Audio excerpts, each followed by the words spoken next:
Zack to the rescue live. Today we are previewing the Thursday night super matchup of the New York Giants at the Washington football team. What a stellar week, right? Yeah. It's kind of a blah Thursday night game, I know, especially for you fantasy addicts out there. But mark my word, there will be some action tonight in Washington. And after week one's finally over, thank God. I mean, thank God football is back. What a first week. It's so special to turn around and be right back at it on a Thursday night after last week of just chaos, craziness, injuries. I mean, comebacks, upsets. Last week there was more upsets in a week one matchup in NFL history. So the bookies probably really made out because everybody always wants to take the favorite, but that's not who ends up winning every single time. So I'm going to be previewing the Washington and the Giants game. We're going to hit it from all angles, guys. Of course, we're going to be hitting it for fantasy starts and sits. That's what I'm here. I'm here to help everybody with their starts and sits. I'm also here to talk about all the betting angles. Now, I might not put all my chips on a game tonight because this is a really jukey spread right now. So it's the Giants at Washington. Washington is given 3 points. The over-under is 41. In 2021, 41 over-under in the NFL game is pretty damn low. Don't expect a ton of points tonight, but you never know. That could bust very easily. A few touchdowns, maybe a pick six, something like that can happen very easily and bust it over for you. We're also going to be talking player props for this game. So this is something last week was my first smash bet of the year.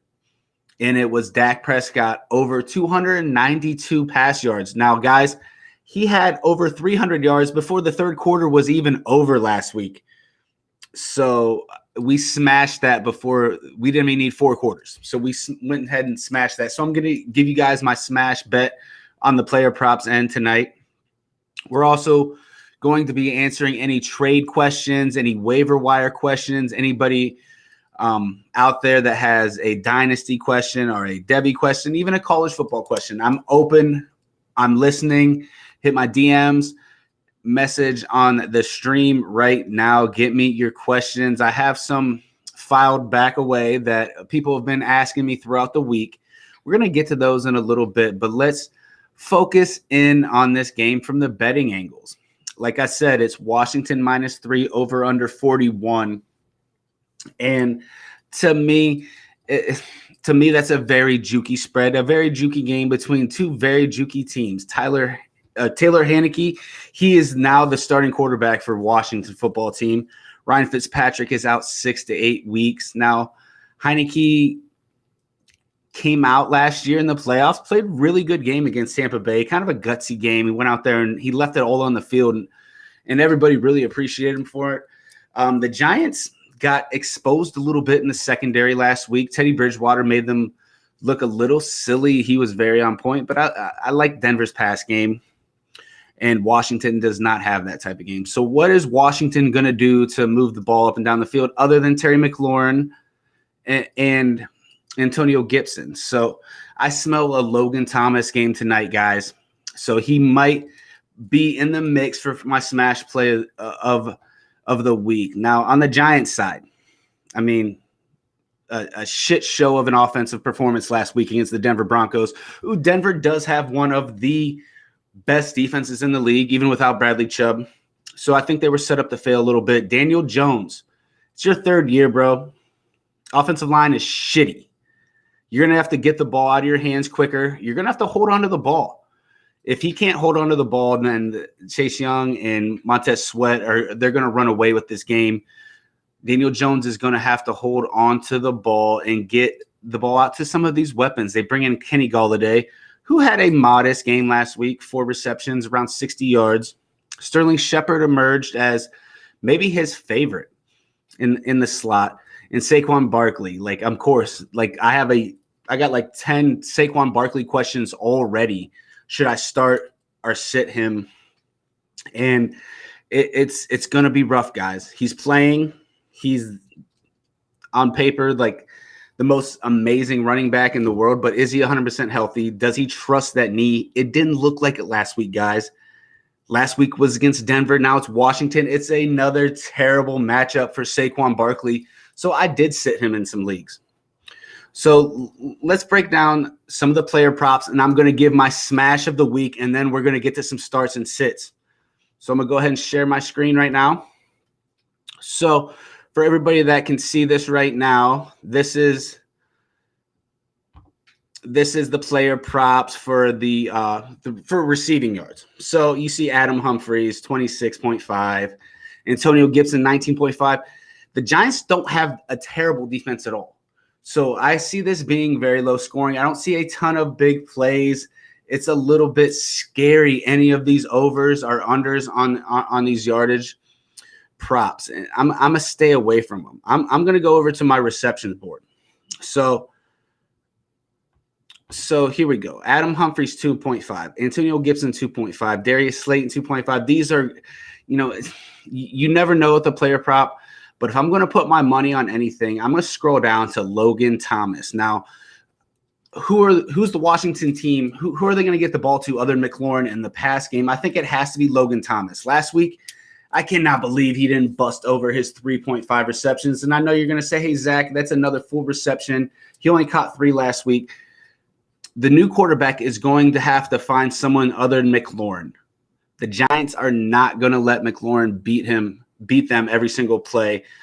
How about a 6'5", 255-pound tight end across the middle who is looking really good on his touchdown catch last week?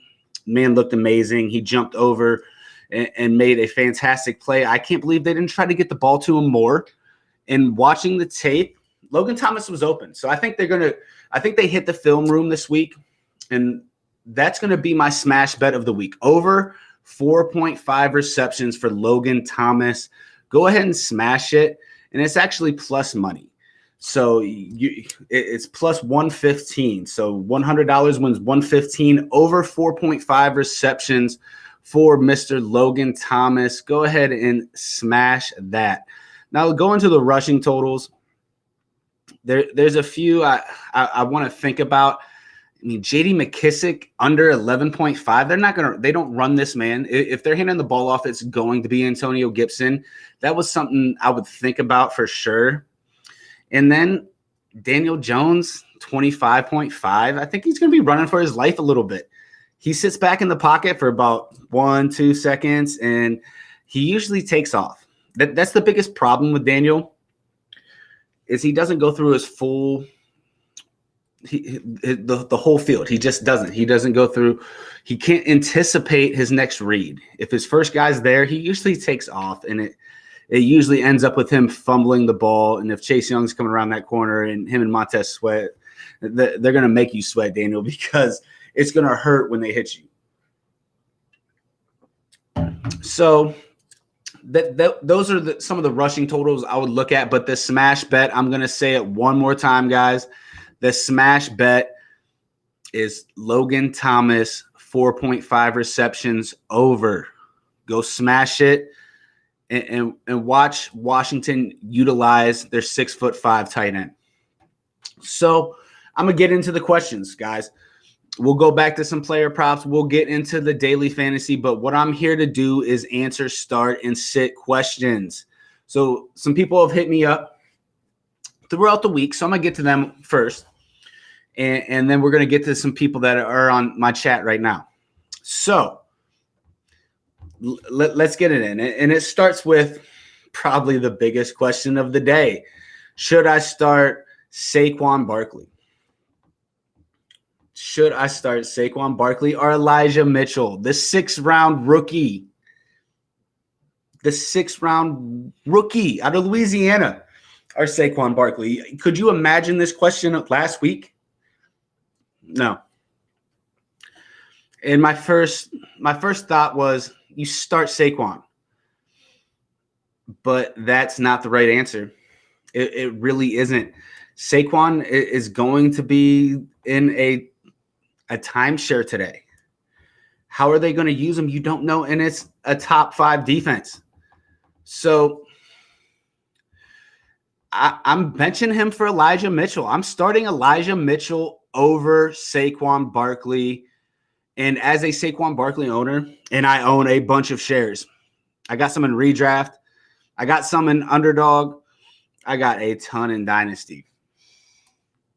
I almost want him to sit this game out. Just sit it out. Get it out of the way. Get a 10-day rest. Come back week 3.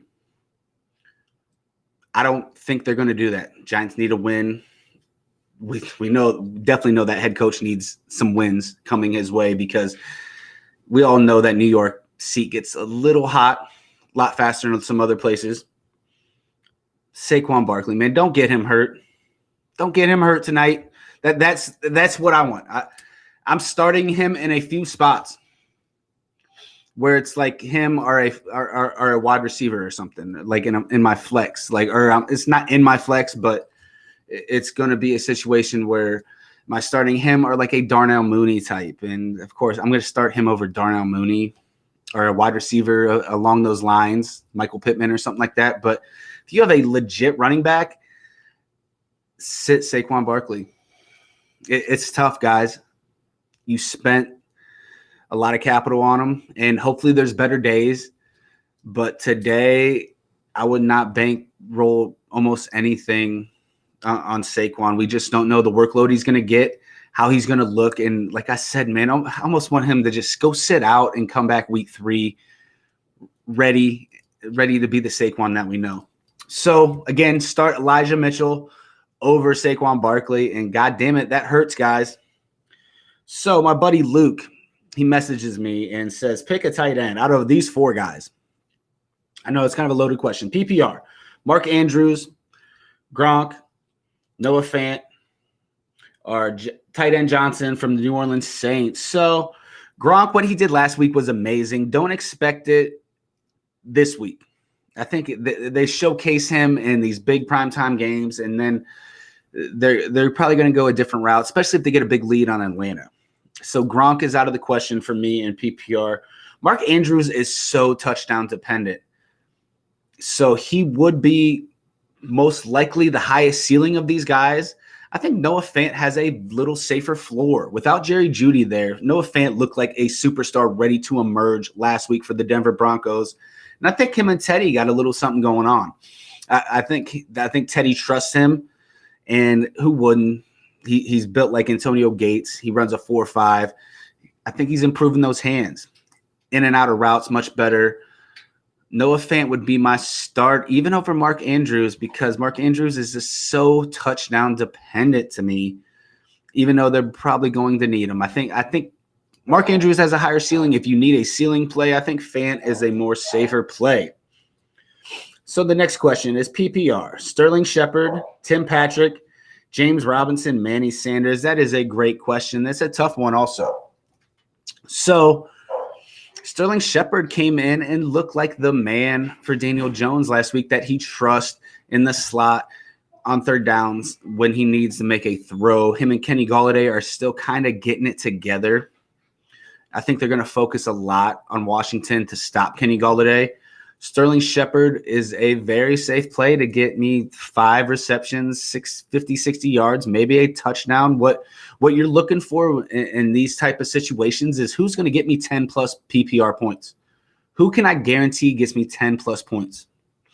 And if I had to pick one of those guys, it's Sterling Shepard, because I don't believe Urban Meyer believes in James Robinson. There was a reason why they drafted Travis Etienne. And James Robinson was my biggest sell pre-draft. And then when Travis Etienne got hurt, I thought he was the biggest sell again. And I'm not going to trust him until I see it. I don't think he fits into what Urban Meyer wants to do, but who knows how long he's going to be there. But for this week, Jacksonville has a tough matchup against Denver, guys. I love that Denver defense. I'm sitting James Robinson. Go ahead and throw Sterling Shepard in your starting lineup, and he might not be a guy that's going to give you 30-plus points, but I think he's a guaranteed 12 to 15 points tonight.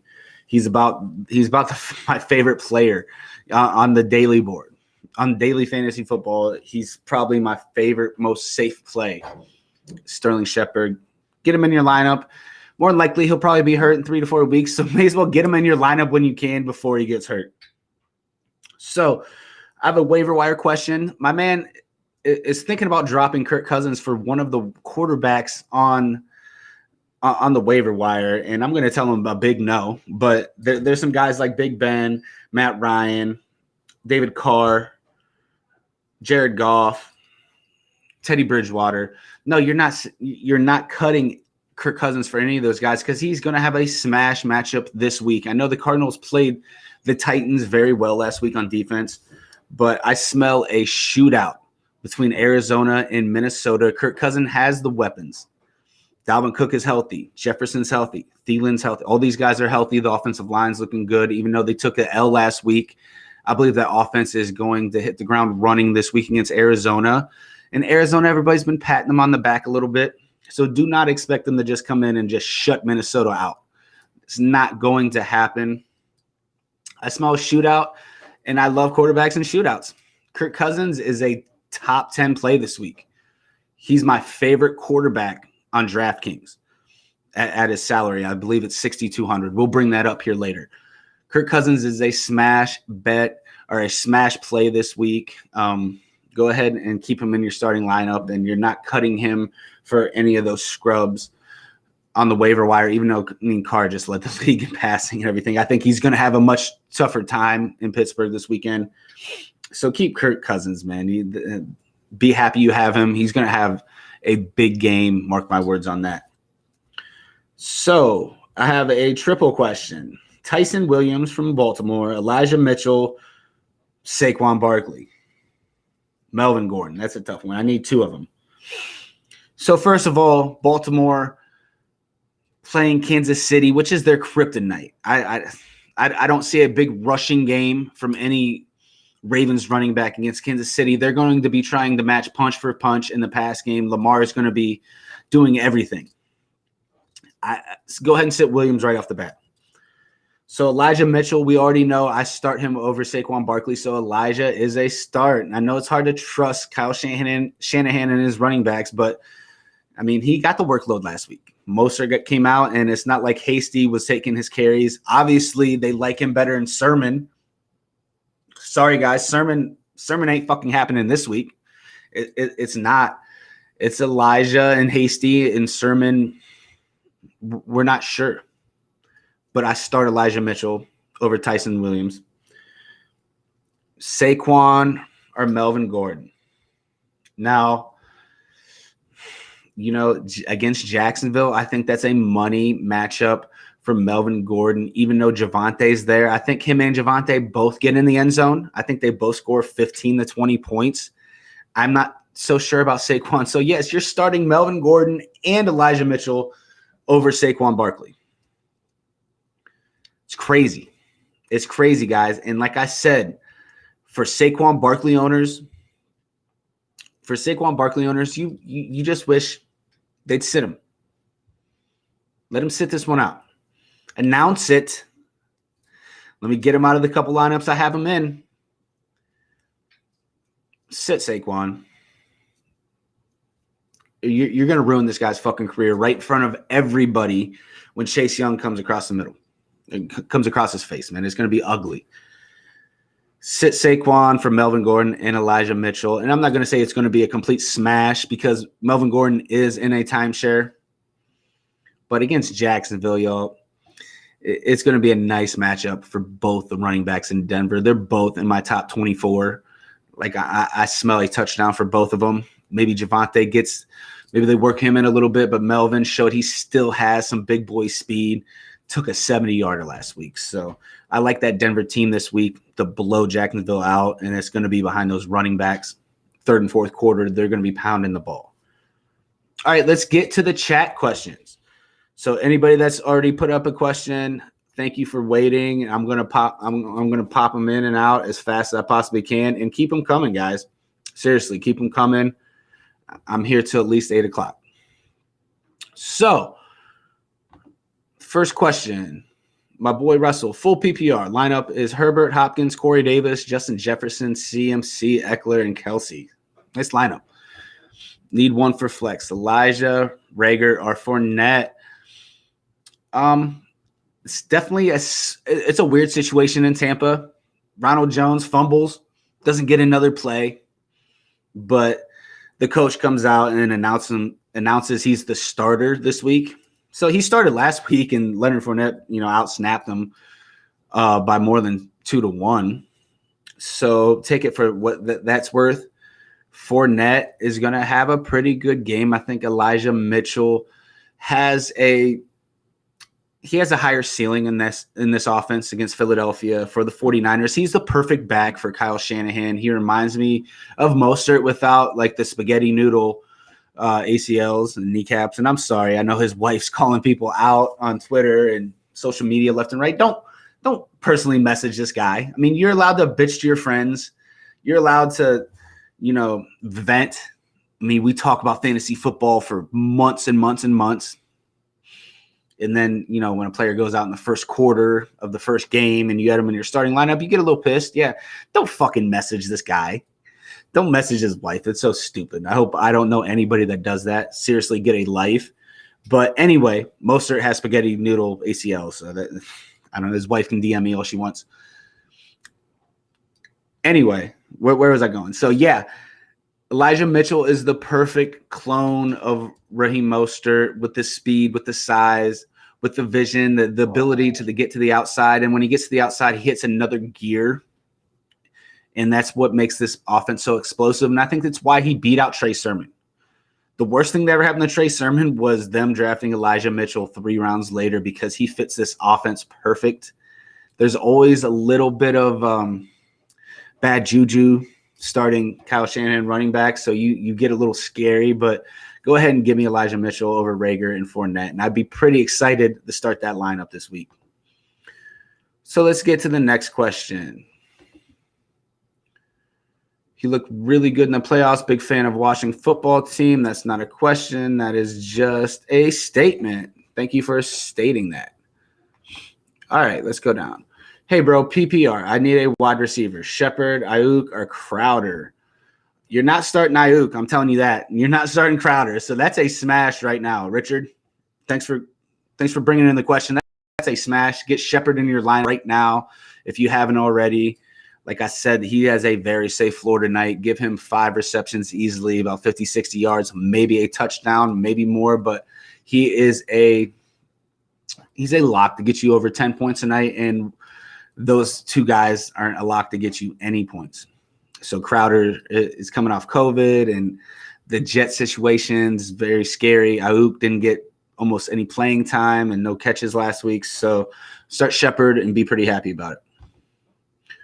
My buddy Zack, you don't do this to me. Oh, it's a tough one. Logan Thomas or Fant full PPR.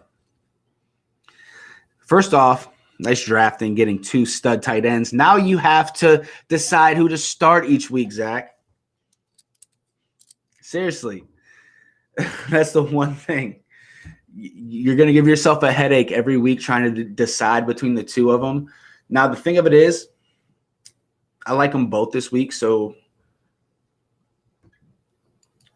I'm not sure you can make a wrong choice here. Washington really needs to utilize Logan tonight. They really do. Denver has a chance to just steamroll Jacksonville.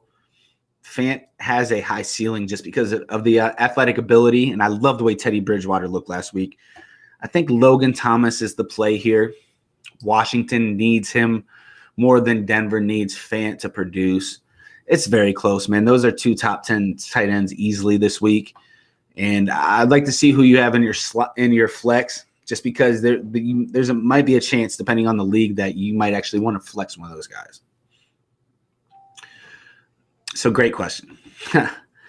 I see Terry grabbing 100 plus tonight. So over 100 yards. The over-under on Terry McLaurin tonight, guys, is 70. It's a fair number. And McLaurin can do that in one play. So it's never a bad bet to go over. I just smell such a blah game. I mean, you might see some fireworks, but it's probably going to be on defense, maybe some special teams. It could get ugly, man. Basically 2 rookie quarterbacks there because Daniel Jones plays like a fucking rookie. Heineke has like 1 start and it was in the playoffs last year. So we're not sure what we're going to see tonight. So any bettors out there, even on these player props, like I said, I love Logan Thomas over 4.5 receptions, plus 115. But, I don't know what I'm going to see tonight, guys. I wouldn't want to put too much money on it. I really wouldn't on anything. So Rob, he has a very hard one right here. Antonio Brown or Robert Woods PPR. So Antonio Brown against Atlanta. The Rams, they travel to the east to Indianapolis. So to me, Robert Woods was kind of, even though he caught a touchdown pass, he was kind of, I kept looking for him. Like, Kupp looked like he was featured. Van Jefferson came out of nowhere, had a humongous play and another big reception. Higbee was getting utilized. Tutu was out there making some plays, and Robert Woods, he got his touchdown, which kind of saved his week. Other than that, it was going to be a big dud. Antonio Brown was the opposite. Came out gangbusters. I mean, looked amazing. He looked like vintage Antonio Brown. Vintage. They have so many weapons. It's even more than the Rams. And that game could get ugly early. Tampa Bay's favored by 13 points, which, by the way, I think I would take Atlanta plus that 13. They're going to play their division rival pretty tough. Matt Ryan's going to bounce back. If you can do anything against this Tampa Bay defense, it's going to be throw the ball on the outside. Look for Kyle Pitts to get involved a lot more. Calvin Ridley to have a big game. Someone's going to have to emerge on the other side of Ridley. That's no ifs, ands, or buts about it. I don't know what Atlanta was thinking. They're going to have to find somebody that can be productive on the outside other than Ridley. But going into these two games, Robert Woods probably has the safer floor because Tom Brady could just look to Mike Evans like, look, man, I got to get you some points. I got to get you the ball. I didn't get him to you last week, or we're going to run the ball because we're up by 2 touchdowns. Robert Woods is the safer play with the safer floor. I would go Robert Woods, but Antonio Brown, if you're looking for a ceiling play, probably has the higher ceiling. So it kind of depends on roster construction, who you are playing on the other side. And if you need a humongous game, maybe look towards Antonio Brown. But I think Robert Woods is the better play this week, even though they're both very good plays. Great question. These are tough, guys. I love it.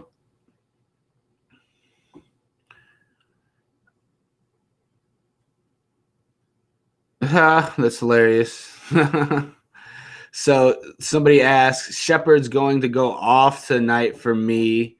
100. I mean, I guess that's not a question, man. That's just a post, man. I think he is going to go off for sure. So Derek writes in, Robinson or James White rough? I know I got to make a choice. RB2 PPR league. No, Robinson. I assume James Robinson or James White. That is rough.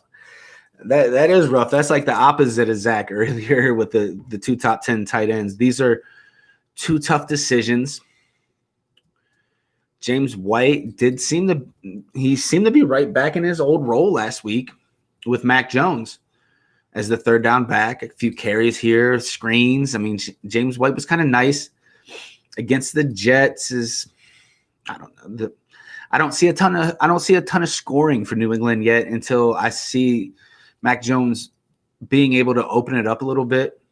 James Robinson going against a tough Denver defense. They used a lot of Carlos Hyde.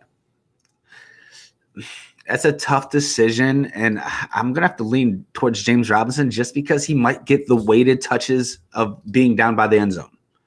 This is a very tough decision, and I don't love either one of them. I'd love to see who else you had, or if you have anybody, maybe even on the waiver wire, man.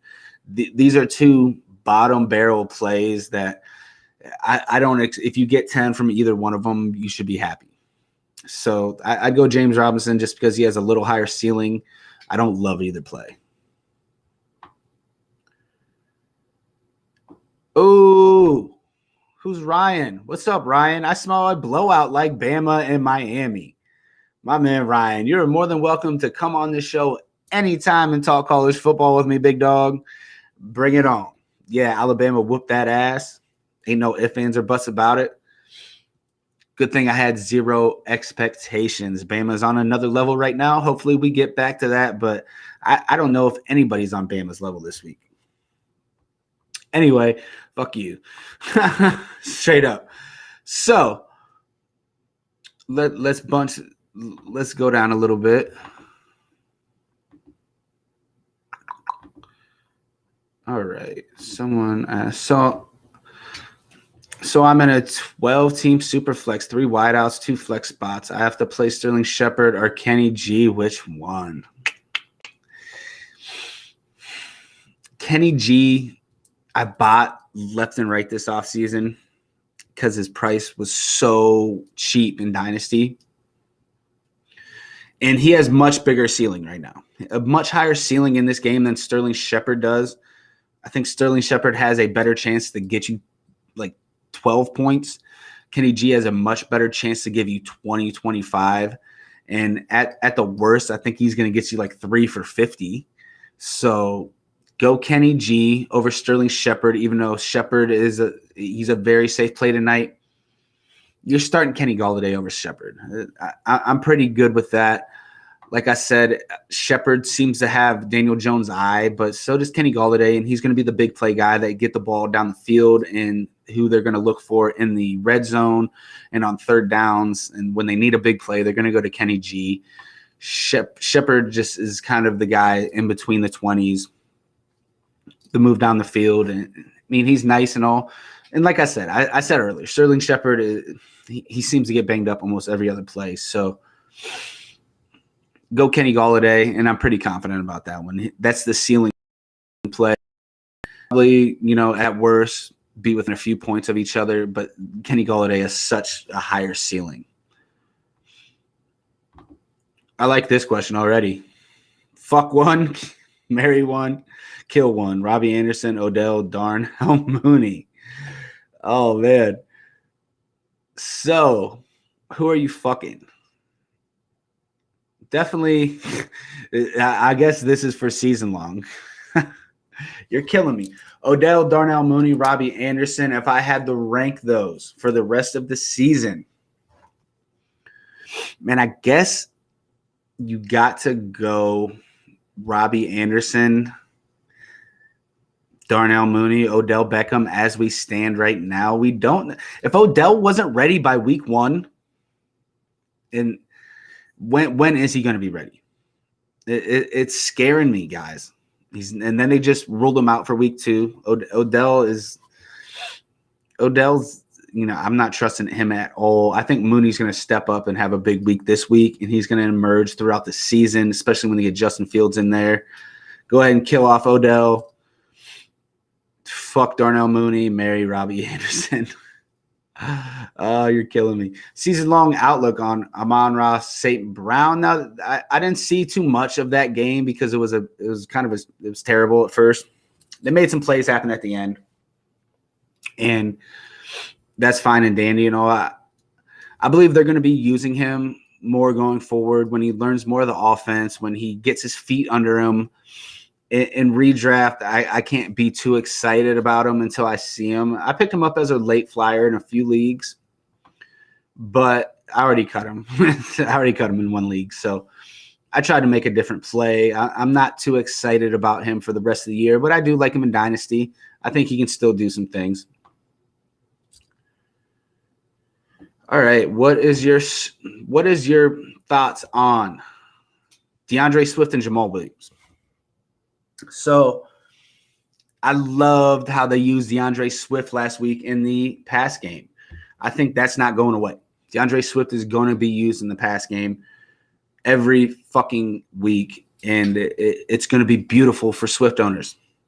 Jamal Williams is going to be doing some of the dirty work in between the tackles, and he was looking really good at it. I mean, he really was. If Detroit has anything, they have a really nice offensive line. I mean, top 10 offensive line in the NFL right now, Detroit possesses. They don't have shit else. They have 2 running backs that can both run it and catch it, and they have an offensive line, and they don't have nothing else. And if they ever want to do anything against Green Bay this week, it's going to be relying on those running backs, relying on their offensive line. I think Swift is a borderline RB1 going forward in every format. Top 12 rest of the season. I think he's going to blow up. He looked outstanding last week. Jamal Williams is worthy of a flex play till further notice. 8, 10, 11 carries, 2-3 receptions, 70-something yards. He's a borderline flex play every week. And if something happens to the either of them, then, to the moon is what they say. Especially Swift. I think Swift is ready to take last week and just keep emerging as the superstar that we all knew he was going to be out of Georgia. So I like both of them, and I think they complement each other. It's okay for DeAndre Swift owners to watch Jamal Williams take some beatings in between the tackles for 2-3 yards, for 4 yards. You don't want him taking all the goal line carries, which we didn't really get to see who was going to get the weighted action last week, which is so important. And I believe it's going to be kind of a hit or miss on each. But as a DeAndre Swift owner, you are not mad that Jamal Williams is running up the gut for 3 yards and getting murdered by a defensive tackle. That's fine. Keep DeAndre fresh. Keep him on the outside. Keep him in the open field. So Swift is an RB1, and Jamal Williams is a flex play until further notice. Vince in here talking. No. Oh, Matthew Berry in here. I don't think so. So the next question, playing Ridley and Lockett on the other side. Thanks, man. I don't know if that's a question. All right, we got a defensive question. So Denver or Arizona? Will Arizona stop 2 RBs 2 weeks in a row to get the same pressure on Cousins? And I don't think so. Denver all day, dude. No way. Denver is the number 1 play in defense this week. You're starting them over everybody. Maybe Washington against Daniel Jones. Maybe. Denver's locked and loaded. Even with the few injuries that they have, I love what they did, who they acquired, everything they brought in. Von Miller looks good again, and they are missing Chubb, but Jacksonville and Trevor, I love his future, but their offensive line stinks. He's throwing the ball around a little bit. Give me that Denver defense, and it's not close, dude, because that Arizona game, mark my words, book it, it's going to be a shootout. Yeah, I don't normally drink while I'm doing my show, but man, today it hits a little different getting ready for this game. And it's a game you got to drink a little bit for. Washington football team, the New York Giants. You got to have a little buzz to watch this game, guys. I really like defense because you're not going to be watching Saquon Barkley do the things that he's supposed to do or, what you drafted him for. So if you're sitting Saquon Barkley, go have a beer. Go do what you do. Tyler Boyd, a bench right now. You think he can score like he did last year? I do. I really like Tyler Boyd, even though he kind of was schemed out a little bit last week for whatever reason. They ran the ball a lot. Cincinnati ran the ball, I think, a lot more than they're going to week, which is I own some Mixon, so Mixon looked great. Keep that going. Keep that shit going. That's just going to help Joe Burrow. That's just going to help the wide receivers at the end. Tyler Boyd is the safe guy, kind of like almost exactly like Sterling Shepard. A normal week to week, he is a lock to get you 12 points. He might not ever get you 25 consistently, but who really does other than Tyreek, Devontae Adams, DeAndre Hopkins? Tyler Boyd is a guy who is great in situations where you need just a safe play. Give me 5 receptions, 60 yards, maybe a touchdown, maybe not, but let me book it that you're going to give me 10 to 12 points all day, easily. So go ahead, and I would have Tyler Boyd in my lineup this week. There's not too many wide receivers in that tier I would start over Tyler Boyd. I think they're going to shut out the outside wide receivers. They're going to need to use the slot. They're going to be throwing a little bit more. Chicago Bears do not want to go 0-2. They're going to be playing their hearts out. They're going to need Tyler Boyd this week. I think he's a very safe play. I would get him in your lineup depending on who you would have to take out, obviously. So another question: Kenny Golladay, Deebo Samuel. Another tough one for a guy tonight. So we're about a half hour out, and if your question is Kenny Golladay or Deebo Samuel, it's Deebo, man. Deebo's the weapon on that San Francisco offense. They're gonna need him against Philadelphia, who surprised some people last week. It's going to be a close game. Everybody thinks the 49ers are going to come out and just, they're going to kill them, right? The 49ers are going to kill the Eagles. It's only a 3-point spread. It's in Philadelphia. West Coast team coming to the East Coast. We all know that story. 1 o'clock game. We all know how these West Coast teams come out East. So it should be a big game. They're going to need Deebo. That's a smash. That's a smash. And I'm a huge Kenny Golladay fan.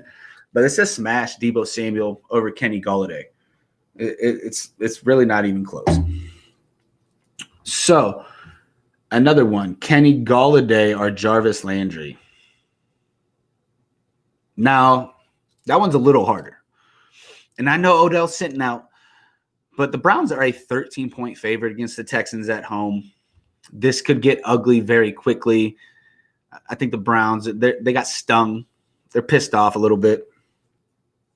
I think they could easily blow that game out in the first half and rely on those two top-tier running backs and not throw it too much.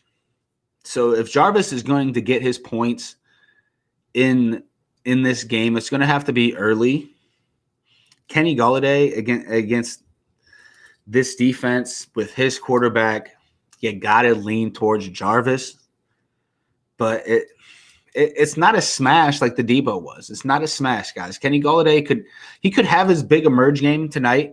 It's just not that likely because of his quarterback.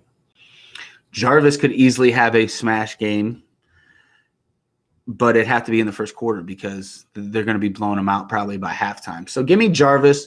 I feel more safer about him giving me what I need, which is about 15 points out of that type of spot. Kenny Golladay, I'm going to have to see it in the New York Giants offense with this terrible quarterback play. So Boogie asked another question. My man, thanks a lot. Everybody watching, I want to thank you again. I'm on Twitter, Facebook. We're at TrueSerumFootball.com. We're on the YouTube page. And feel free throughout the week, DM me any what I'm here for. This is what I love to do.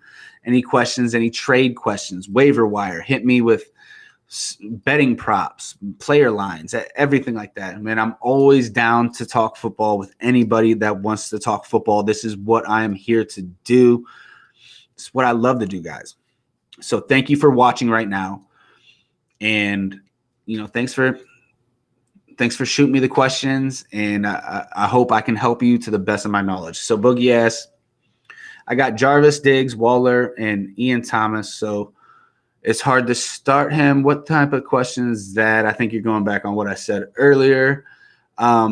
Yeah, those are all way better starts.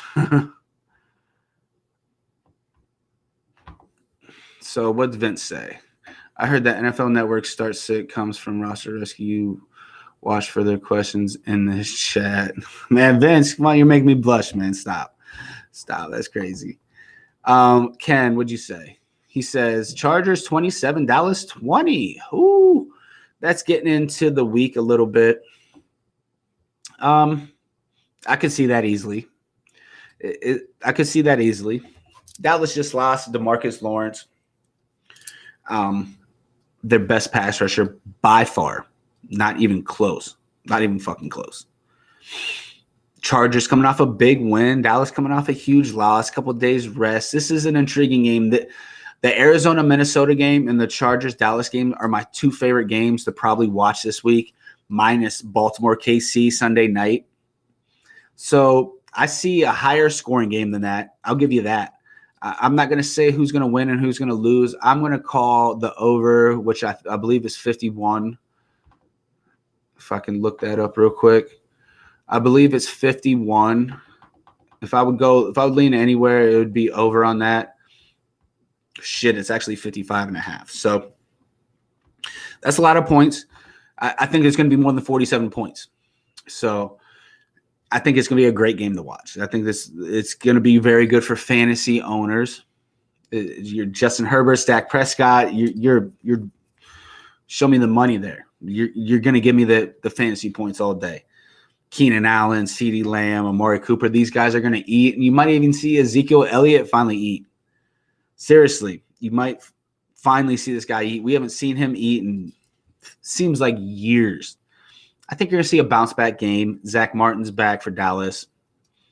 All the weapons. Hopefully, Austin Eckler's ready to roll. So this is a very intriguing game from every single aspect, and I can't wait to watch it, man. So 27-20, I'm going to go a little bit higher scoring, and we're going to see who wins. I think it's going to come down to whoever has the ball last. Seriously. So let's rip into, until we get some more questions, let's look at the matchup on DraftKings tonight. So it's really ugly, guys. It's really ugly. I've never seen a showdown quite like this, and it's kind of scary because I don't even want to put a quarterback in one of my captain, like into the captain, which is the first thing you do. You pick your favorite quarterback and you put him into the captain, and then you just ball from there. That I can't get behind Daniel Jones. I guess I would put Taylor in there, but that's even scary. The Giants do not have a garbage defense by any means. This is what's really scaring me about this whole over-under, about any of the players playing in it. The Giants can play really good defense. I've seen them with a tarp on the field, so it's wet. You might see a lot of just bad football, bad offensive football. If you like defense, this is going to be the game to watch. But to me, it's silly not to get a quarterback in there. So I think I would go Heineke over Daniel Jones. I told you my favorite play on this is Sterling Shepard. He's going to be the safe player. You're going to have to put Gibson in it and McLaurin. And that leaves you kind of – you're going to have a lame duck. You're going to have a lame duck like position. So sometimes in these showdowns, you're going to have someone that's absolutely worth nothing. So 700, I don't have anybody to even put in there. You're bringing up like practice squad players. But on showdown, that kind of happens. Like, all right, whoever Gary actually, I'll take this all day. I'll throw Jared Patterson in there. That would be my lineup. I would not want to bet too much on this. I love showdowns. I love the captain mode and everything like that. And this is the one game I'd probably sit back and just watch it, man. Seriously, I would just sit back, probably watch this happen. But this would be my showdown lineup tonight. Sterling Shepard has to be in it because I think he's the safest play. Gibson is that most high-powered player. Give me a quarterback in the showdown. Pick Heineke a little bit over Jones. He's going to be running the ball a little bit. We've seen him making some plays. We've seen him making plays against Tampa Bay last year. So who knows? Terry McLaurin, Logan Thomas. He has some weapons. Who knows? Tonight's going to be defensive, man. It's going to be back to like a 1987 game, something like that. Saquon's not healthy. New quarterback in one situation. No wide receiver two really for Washington. Curtis Samuel's out. I don't know. Hopefully we see some better football than I'm imagining, but I don't know if we're going to be able to get there. So that would be my daily lineup. I don't really love anybody tonight on the spreads. The over-under is so low, 41. So I'm not even going to tell you to smash the under because – something stupid could happen, like a strip sack. If Chase Young comes across and strips the ball from Daniel Jones, which is almost guaranteed to happen. Like if you can find that bet, Chase Young strips Daniel Jones. I mean, that's a smash right there. Something can happen. It can bounce over. Washington -3, they're favored at home. I could easily see the Giants win this game. So if you really want to bet on one of the teams, I would take the Giants money line. +150. if you want to throw a little nickel dime, whatever you play, if you really want to bet on this game, that's the route I would go because you get the plus money. Either one of these teams could win this game very easily. 3-point spread, give me the underdog. Watch the game. I mean, if you want to bet it, if you really want to bet it, it's not a game that you can get a lot out of from watching film from last week because of injuries and just how bad both offenses looked last week, how good Washington's defense is. It could get ugly, man. I know I've said it like 100 fucking times, but it could get it could be disgusting. I'm praying for a little better offensive play. I have a couple guys in this game tonight, but like I said, get yourself a beer, watch the game, and just be excited that there's football on. And unless I have any other questions, I'm going to bounce out here, double check all my lineups. Hit me up on my Twitter page, guys. Hit me up at Zack Zander. Hit me up. Find me on Facebook. Hit me up on TrueSerumFootball.com. Subscribe to the YouTube page. Find me wherever you can find me, man. Hit my DMs. Ask me questions. I got it. Whatever you need, man. I'll take time out my day to help you with trade questions, with waiver wire, with how can I roast my friends? I don't know, whatever. How to get back at my friend who stole my handcuff or anything like that, man. I just love talking football. So I want to thank anybody that was watching tonight, and go ahead and see you next week. Thanks a lot.